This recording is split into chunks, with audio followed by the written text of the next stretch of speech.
Chapter 13. Wyatt stood in front of the 57 personnel he had vouched for, all of them sitting in a small circle away from any panels and controls. 6 Royal Marines silently worked in conjunction with Cynthia across the bridge's terminal as they tried to do something with the ship, but an hour later they had not moved from their positions. He wasn't a particularly impatient man. He was a pilot, and he had been trained to be both patient and act rapidly depending on the situation, but the wait was killing him. He turned to the red-haired lieutenant commander, the highest-ranked officer among them, and spoke. "Are all of you nobles?" The lieutenant commander was surprised by the sudden question, but nodded. "Lord Samuel didn't trust commoner operators with the command of his ship." "Makes sense," Wyatt replied, glancing at Cynthia. She didn't stop working to admonish him, so he continued. "What is this ship?" "We don't know," the man replied. "This ship, the Samuel's Glory, was delivered to this station 6 months ago along with 3 additional ships, similar to the frigate stationed on the other dock." "That thing is a frigate?" Wyatt asked, surprised. "I thought that given their size, they would be heavy gunships." "You fought them?" the lieutenant commander asked, confused and surprised. "You're not a Royal Marine?" "I'm a pilot," Wyatt replied dismissively. "And yes, I fought against those ships when we arrived in the system. Why didn't you?" The man tensed and shared quick glances with his comrades before replying. "Then, you really aren't a noble? You're just a commoner?" Wyatt frowned behind his visor. "Ashamed that a mere commoner saved your lives, blue bloods?" "No," he replied sincerely. "What is your name?" "Wyatt," the pilot answered. "Yours?" "Lieutenant Commander Galt Tyrone," Galt answered, dipping his head. "I thank you for saving the lives of my comrades and I." "And you'll live so long as you don't do anything stupid," Wyatt remarked. "Now answer my question. Why didn't this ship participate during the battle?" "We were resupplying when your fleet arrived. We didn't have time to finish," Galt said, pausing for a moment to look at Cynthia and shudder. "Lord Samuel planned on striking at your weakest ships before you arrived. We were scheduled to leave in 2 hours." "A lucky strike, then. Having you perform hit-and-run attacks would have been bothersome to deal with," Wyatt breathed out, grateful that they had taken down the ship before it could cause any trouble. After a pregnant silence that lasted for a minute, he asked, "You lot don't look terribly bothered that your commanding officer is dead."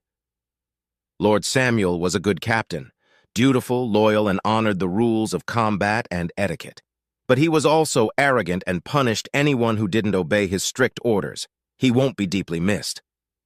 "Look who's talking," Wyatt thought with mild disdain, but then relaxed. Cynthia had interrogated them, mainly focusing on how the ship operated, and they confessed to each of her questions with minute detail.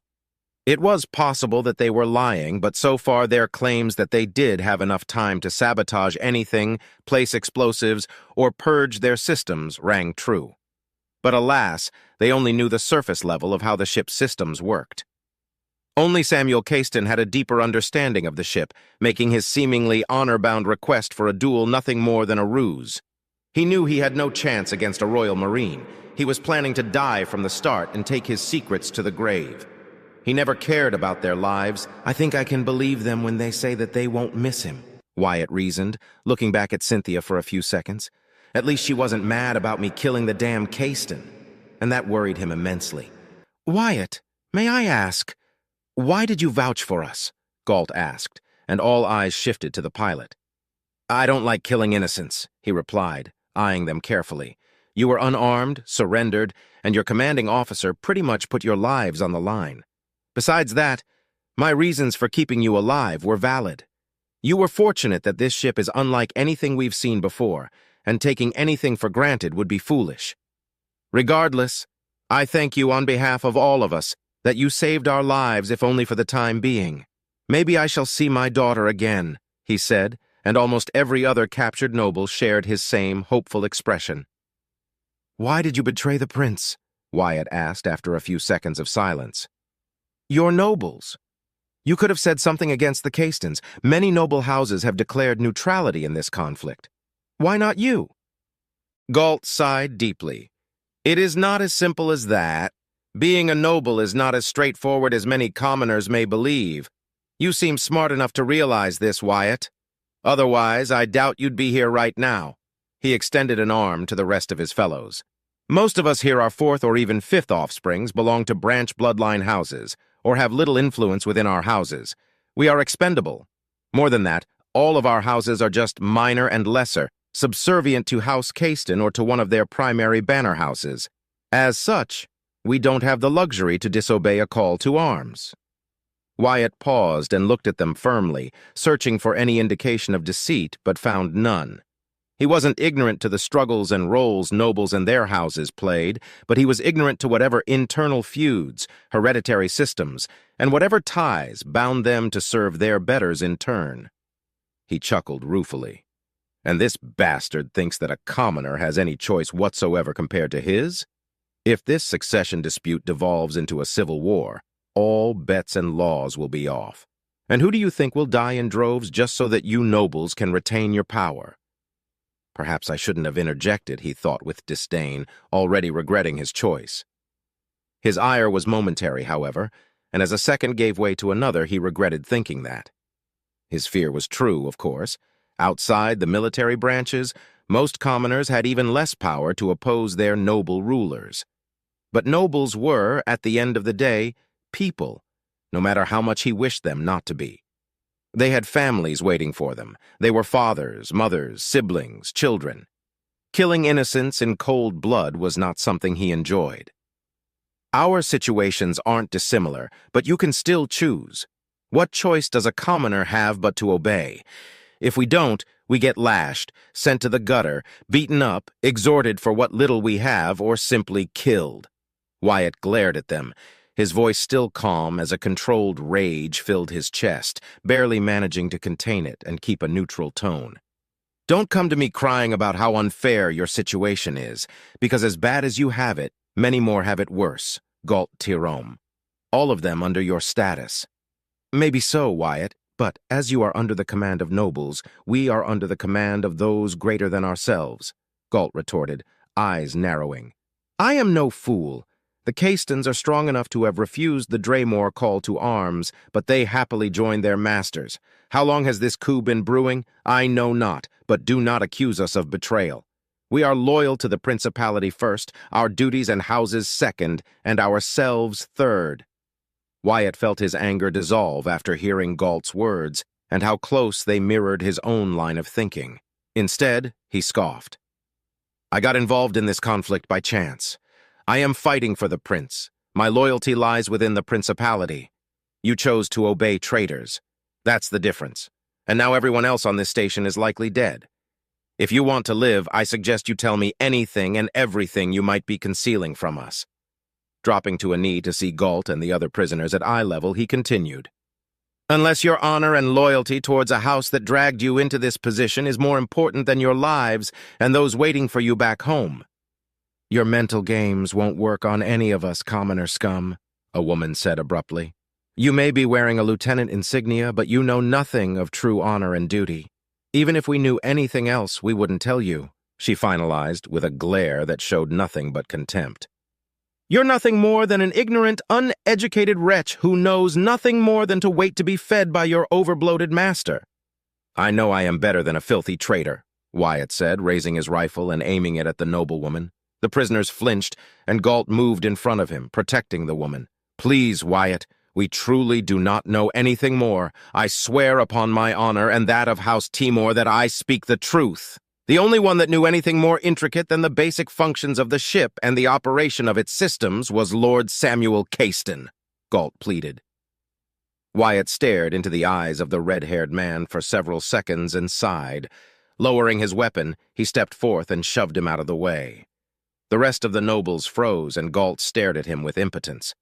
Around the pilot, unnoticed by him, the Royal Marines and Cynthia had slowed down, and their attention was split between their work and seeing what the pilot and the prisoners would do next. Wyatt grabbed the woman by the scruff of her uniform, and before she could protest against it, he punched her with all his strength, knocking out a few teeth, busting her lower lip, and causing a glob of fresh blood to spill across her uniform and some of her companions. He let go of her a moment later, and she fell to the floor unconscious but alive. "Anyone else have something to say?" he asked coldly. The prisoners remained silent for several moments, until a weak but resolute voice broke the uncomfortable silence. "The encryption key is within Lord Samuel's possessions in his chambers. The code to enter without triggering the explosive trap is safeguarded here," Galt replied, reaching into his uniform to pull a data chit out. Presenting it to Wyatt, the noble looked at him with a grateful expression. "You saved us yet again. Let this be my show of gratitude, and allow me to carry the burden and shame of betrayal to my lord's last wishes." Wyatt blinked in confusion. He stared into Galt's eyes yet again, and found a broken will behind them, but also genuine gratitude.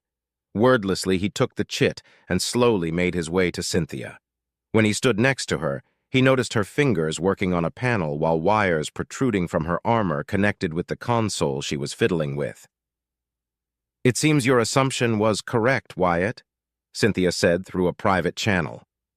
Wyatt looked at the data chit before replying. "Fortunately for me, yeah. What was that even about?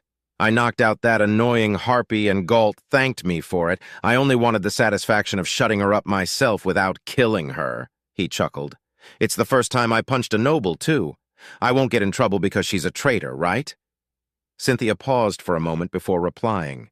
"It can be overlooked. You are rather unorthodox, yet sensible at the same time. Paradoxical," she said, much to Wyatt's confusion. "Nevertheless, if what Galt said is true, then we will be able to break through the encryption easily now." "Wait, that's what you've been trying to do? You've been trying to hack into this ship's systems?" Wyatt asked, astonished.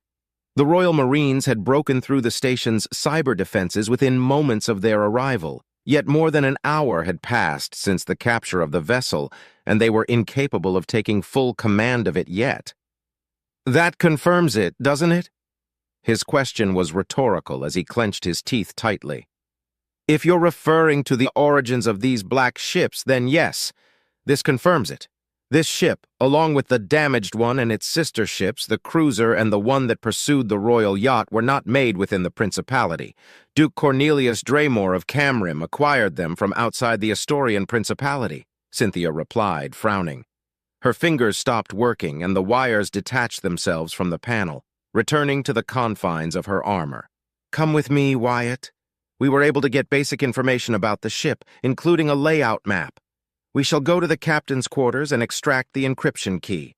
"I obey," Wyatt replied, nodding and presenting the chit to Cynthia, who took it and stored it safely within a compartment of her armor. When they were outside the bridge and making their way to their new destination, he found his voice again. "Are you going to kill them? Unless it was all a ploy on your part to make them give you information you suspected they withheld, then no, they are your prisoners, Wyatt," Cynthia replied. "My prisoners? Hardly. They are at your mercy, not mine," he said back. "Have you forgotten, Wyatt?" Cynthia said with a touch of amusement in her voice. "I said that I would protect you as if you were my princess herself. That includes listening and considering your requests." "Such as taking them as prisoners." "And their actions are my responsibility," Wyatt said, feeling a headache forming.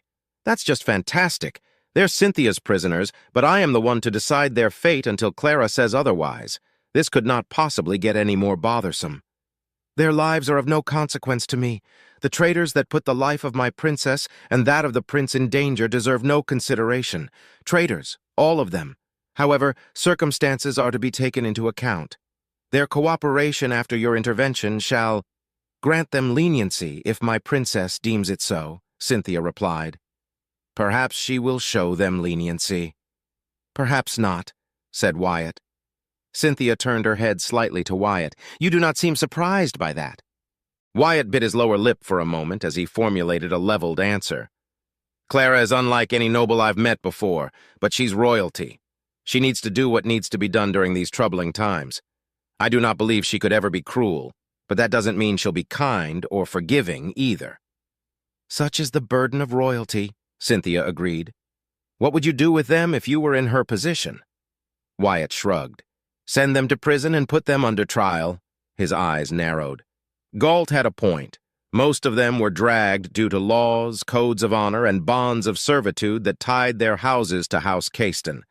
They had little choice in the matter. Who among them are true traitors and who are only following orders? He replied with as much stoicism as he could manage. Would you treat them differently if they were commoners, Wyatt? Cynthia asked in a softer tone. He shook his head. I don't know. Maybe? Just because I'm a commoner doesn't mean I see every other commoner as faultless. I'm not blind nor ignorant. His eyes narrowed. I've seen what commoners can do, even those with wealth and power. They're not my people. Then who is? Whose side are you on? She pressed. My loyalty is to the principality, to the prince, to those that I can respect, be they nobles or commoners, it doesn't matter. I care for my parents and brothers, for those I knew growing up in Volantis, but everyone else right now is either an enemy or an ally. And I will do what I must, just like you have to, just like Clara has to, Wyatt replied, feeling a weight on his shoulders being lifted. Cynthia didn't reply as they walked down the pristine hallways that contrasted against the near pitch-black exterior of the ship.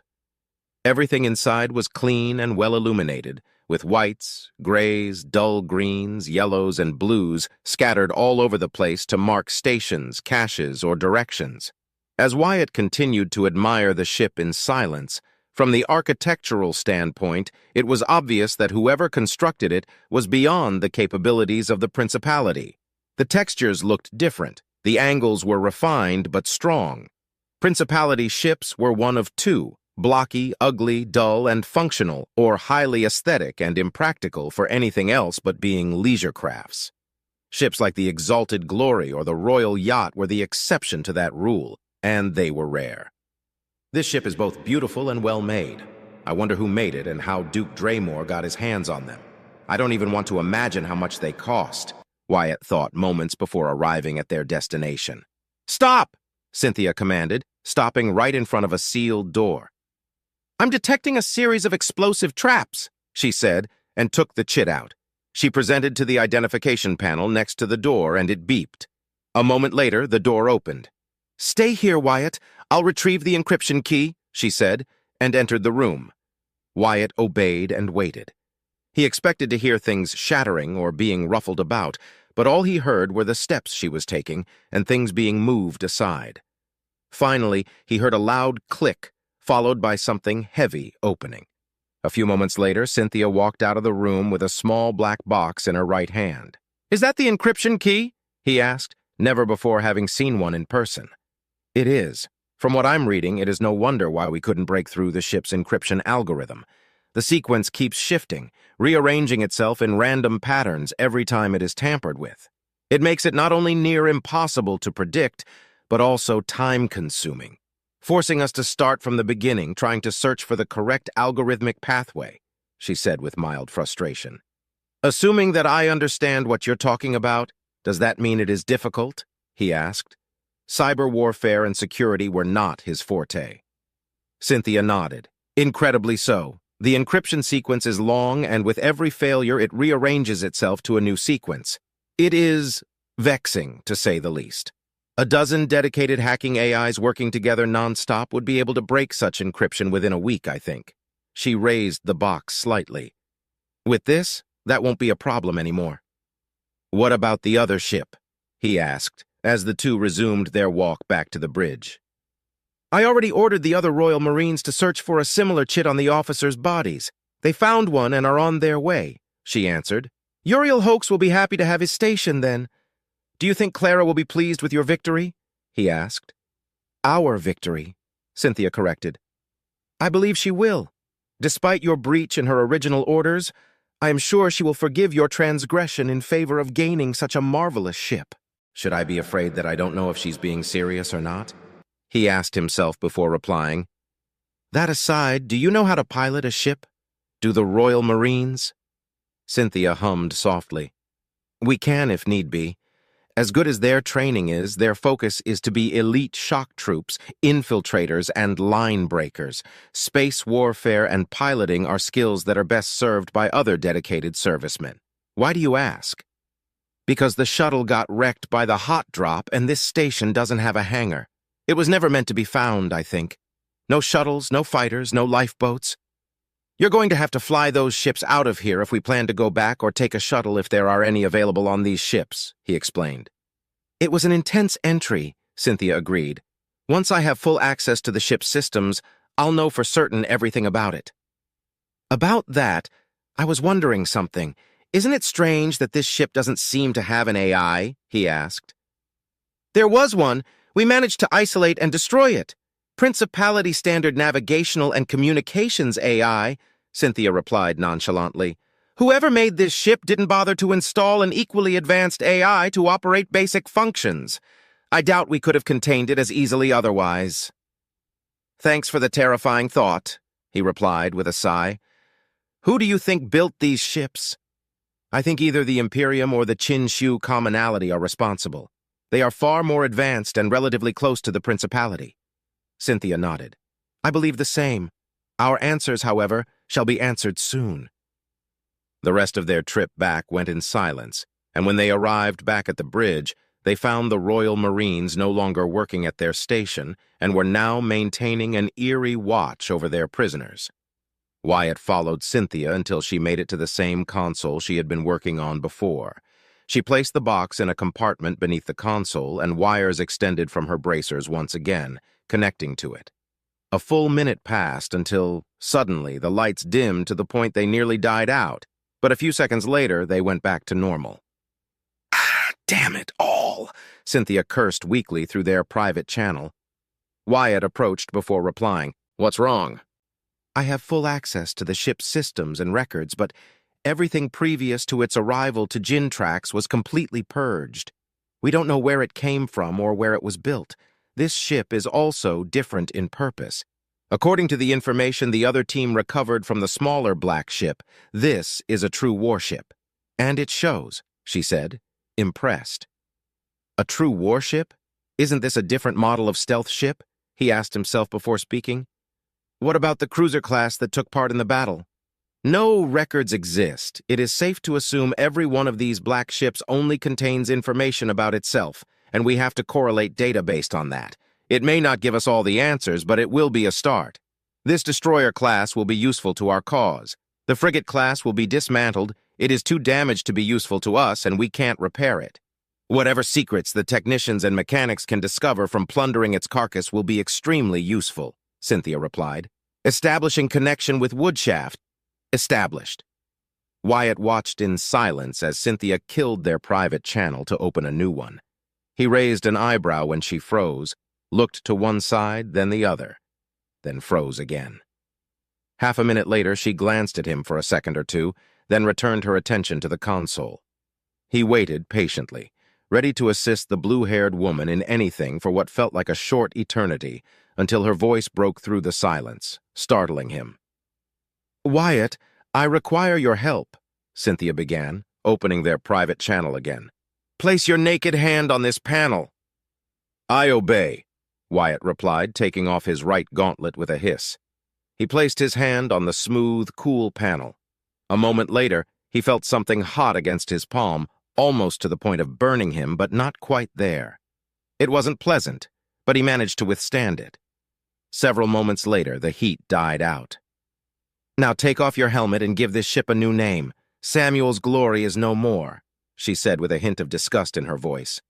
Why don't you give it a name yourself? He asked, confused, but sharing her disgust for that awful name. I'm not particularly creative, she replied. What is she playing at? He asked himself, but decided to obey her command regardless. He took off his helmet and hooked it to the maglock on his back. Cynthia pointed to the small microphone that sprouted from above the panel he was touching. What could be a good name for a ship like this? I don't want to name it something pretentious like the honor above all or the unyielding loyalty. I never got the appeal for such names, he thought as he mulled over what a good name could be. He always preferred short, simple names, especially the offensive and dangerous ones. That was one of the reasons he loved Raptor fighters so much. The name reflected what they were and their function. Deadly, simple, effective. Deadly, simple, effective. Deadly, simple, effective, he repeated in his mind, and a moment later he grinned. Who says a name can't have some irony to it? He leaned forth and licked his lips. Noir Navio, he said decidedly. Turning to Cynthia, he couldn't see her expression, but he could feel her unamused, judging eyes on him. With a clank that was felt rather than heard, the clasps were undone. The ship was free to move whenever they wished. Putting on his helmet and gauntlet, he watched as Cynthia disconnected from the console and moved to the captain's chair. "Really, Wyatt?" Wyatt shrugged, glad that he could hide his wide smile. Chapter 14. Clara sipped from her drink and did her best not to wince at the sour taste of it. After Cynthia, Wyatt, and the Royal Marines departed, she moved to a private booth that Uriel Hoax reserved to wait for her strike team's return. Said man was sitting across her, generously drinking a bottle of beer. The princess had gotten the message from Cynthia minutes ago that the mission had gone smoothly despite Wyatt's intervention. She had yet to inform Uriel about it, but she was sure he already knew about the connection that had been established to Woodshaft's channels. Around them stood the remaining 10 Royal Marines, silently and dutifully watching over her safety. "I'm surprised no one has attempted to kill me," Clara said, putting the sorry excuse of tea she had been drinking. Mass-produced, cheap, poorly prepared, and bland products were definitely not her favorite treats, and she regretted not bringing some of her sweets with her. "No one would be so stupid to try unless pressed," Uriel replied before taking another large drink from his beer, finishing it and setting a 6th empty glass bottle on the table. Reaching for another, he popped it open and took a swig before continuing. "Or, if they were so incredibly out of their goddamn minds as to think that to be a good idea. Relax, princess. My home is yours." Clara politely set aside her half-finished tea and smiled at the long, black-haired man. "Ah, I was wondering when you were going to mention it. It is impolite to keep a lady waiting, you know." Uriel chuckled deeply. "And it is equally impolite to keep secrets from your hosts, little princess. Or should I say mistress?" Clara giggled. "Please, our agreement is hardly one of servitude. We both gain what we need, don't we?" "Sure do," Uriel replied, drinking some more beer. "Now then, princess, are you going to sign the paper and give me the decree, or are you only stringing me along? Them boys can take me and my forces out before we even blink. I deal in fairness and equal opportunities, Uriel. I seek not your demise, though replacing you would be an easy feat, as I mentioned before. It is true that I hold the advantage in this proposal. Is it not enough proof that I wish for a peaceful resolution?" Clara asked sincerely. "Got me there, princess. So I only get what I want when you get what you want and your lapdogs are returned to you?"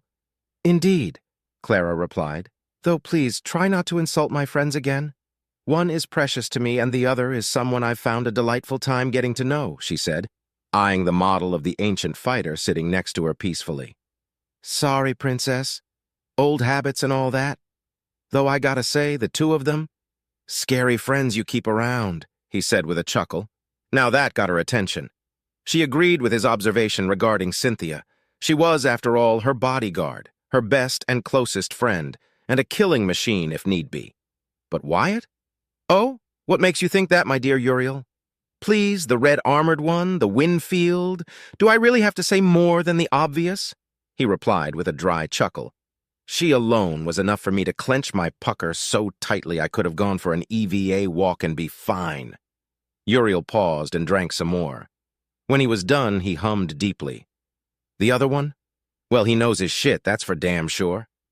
Clara leaned forth slightly. "Elaborate? What do you see in him?" "Can't put my finger on it.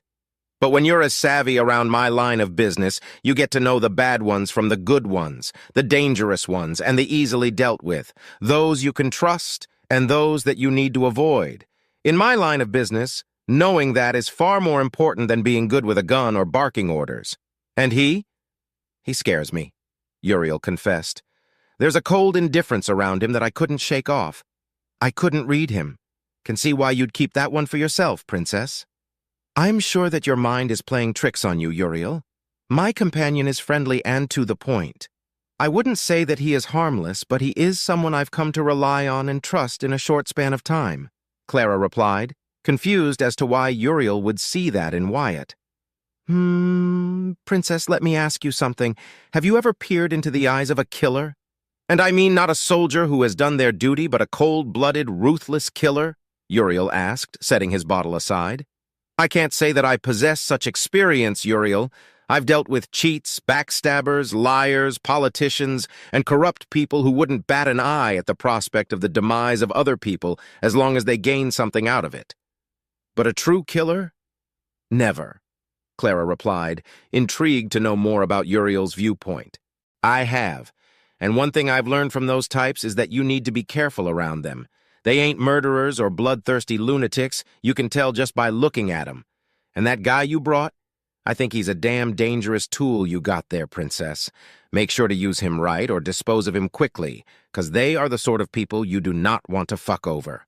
Preposterous, Clara said with an indignified huff. It is true that we met not too long ago, but what I have seen of him so far, his dedication, his skills, his talent, and his personality all indicate that he is trustworthy.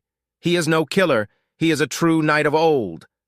Then heed my advice and keep his leash. I mean keep him close. Perhaps it is as you say, Princess, but take it from someone who has dealt with the careful line between respectable crime and reprehensible criminality. His eyes narrowed. He is dangerous. How much? I can't say, but he is dangerous. Memories of witnessing Wyatt's performance during the competition and his exploits during the battle came to mind. She wasn't naive enough to believe Wyatt was harmless. Far from it. He was a deadly pilot, with skill and a mind to match. Clara gave Uriel a small, friendly smile before replying. In that case, I shall take your advice for what it is and keep it under consideration. Uriel shrugged. What you do with it ain't of my business. I just thought I should give you some friendly advice. Back to business it is. The station is mine now. Do not worry. I have enough tuggers to help move that thing here. It'll take weeks, but we can fend off any Caiston forces they send our way. The Third Fleet's movements have been doing odd movements according to the information we get. Such as? Clara asked, already knowing the Third Fleet had sided with her uncle, but it was a good opportunity to hear the rumors of the common people. Broken patrols, ships demanding civilian vessels to give them supplies, blockades in several systems, and loads of runaway Navy men, Uriel replied with casual ease. People are whispering that the Third Fleet is fighting each other between traitors and loyalists, but I ain't no fool. The Third Fleet and that pain-in-the-ass Cornelius Tigan must have sided with Duke Draymore and all of his lapdogs. An interesting viewpoint and not one far-fetched, Clara replied. Do you believe the Third Fleet to be traitors? The dead man's fleet? Oh, to be sure. But I wouldn't worry too much about it. Most of the people in it are incompetent, cowards, or so far removed from the politics of their houses that any fight in them will be gone with 1 or 2 defeats. The commoners will be no better. I foresee many deserters and turncoats. Maybe we'll see new gangs and pirate groups spawn from those. Small fish in a big ocean, nothing we can't handle. He took his bottle and drank from it again. The Third Fleet is going to be busy dealing with that, possible loyalists to the prince in their midst, and quelling unrest all over their designated area. They ain't going to have time to focus their eyes on Woodshaft anytime soon. The Rightful Path and the Caiston ships here on Gin Tracks were probably their best bet at taking us to their side, Uriel said, crossing his arms. Now, thanks to you, Princess, they won't be able to bend our arms us anymore, unless, this whole thing explodes and we end up having another civil war. My brother, the prince, is doing everything within his power to prevent such an outcome. Trust me, Uriel, that is something no one wishes to see happen, she said with utmost sincerity. Inside, her heart ached at the prospect of such a terrible thing happening, and anger mixed itself with anguish directed at her treasonous uncle. Uriel hummed deeply. I figured out that you're heading to Finnegan territory to consolidate, and from there stage your counter-assault against Duke Draymore. That's all well and good, and I'll be sure to show my appreciation after our deal is struck, Princess. I'll keep an eye out for any Caiston movements as further proof of our budding, mutually convenient partnership. Such efforts shall be appreciated, my dear Uriel, she replied. The black-haired man nodded, finishing his 7th bottle. If I may ask, Princess, do you know anything at all regarding those black ships? I ain't never seen anything like that before in my entire career, and I've seen a lot. They sure quake the confidence people may have in the prince. They are a threat, indeed, but not invincible. I know not how Duke Draymore managed to acquire such ships, but it matters not. He shall be defeated in due time, she replied softly. Suddenly, Uriel stood up before the frantic chaos of people running about, and the faint sound of alarms echoed in the distance. The Royal Marines readied their weapons but maintained their composure. "Is something the matter?" Clara asked calmly while her heart skipped a beat. "Sensors detected a large warp signature entering the system," Uriel replied, his gray eyes flickering with faint blue light. "How large?" she asked, trying to connect with the Royal Fleet, but no connection came through. She then tried to contact Cynthia but failed as well. Whatever it was, it had deployed communicator jammers already. Powerful ones. "Damn it! Bastards are using jammers! Our long-range communicators are dead and our sensors are scrambled. Can't do squat against scanners, though." Closing his eyes for a moment to issue orders, Uriel scratched his chin repeatedly. 2 minutes later, he opened his eyes and he went pale. Clara took notice of his change and stood up. "Uriel, what's the matter? Have your forces detected the traitor ships?" "They're not traitors, Princess," Uriel said with a hiss. "They're not even human.